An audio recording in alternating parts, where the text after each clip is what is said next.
World War II was without a doubt one of, if not the most, catastrophic detriments to human civilization. Often we see and hear stories of first-hand accounts from the war, mostly from military veterans from different nations, but no one ever hears about what life was like for someone like Nana Joan, who was just a little girl at the time. My name is Joan Dixon.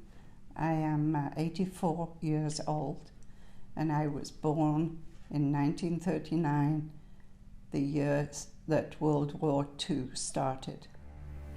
I wanted to start off asking you about the people around her at this time. Those people were her father, brother, grandma, and mother, to get a feel of the environment she was living in, her mother being a war hero herself. My mother actually worked in an ammunition factory over the war years, and because any able-bodied woman that could get childcare, had to go to work, and she was stuffing explosives into bombs. She used to come home and her hands would be yellow, and I couldn't understand what was going on. British troops were sent to North Africa to purge the Axis powers of their control. They had power over the less technologically advanced people and infrastructure of the region. Her father, John Arthur Evans of the Staffordshire Regiment, was a wounded war veteran and unfortunately didn't get to see the beginning of Nana's life due to these reasons, but he came back with some baffling stories, as you'd imagine.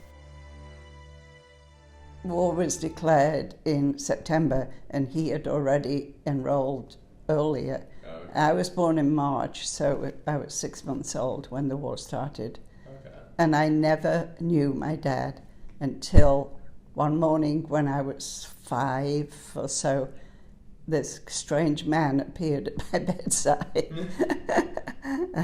He had made it back in spite of fighting in the desert in North Africa and being bombed or blown up twice.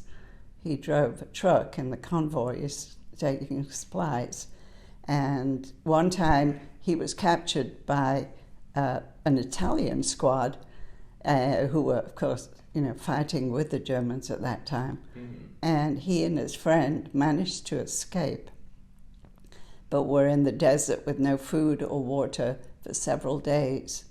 And he was found by a British squad, and I remember he told me his tongue was so swollen that they had to massage it with olive oil so he could drink some water. Yeah. As Nana Joan grew older, the wartime era was made more apparent to her.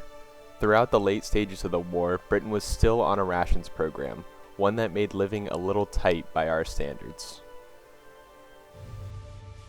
We had the ration books. You had to take the ration book to the grocery store.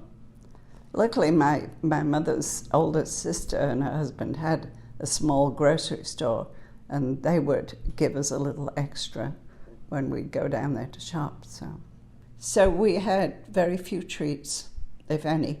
Everything was on ration, especially candy, and I didn't have ice cream till I was probably 6 years old. I didn't know what it was. I thought it was normal, all the rationing and everything. And my mother had a victory garden. She grew food, some food.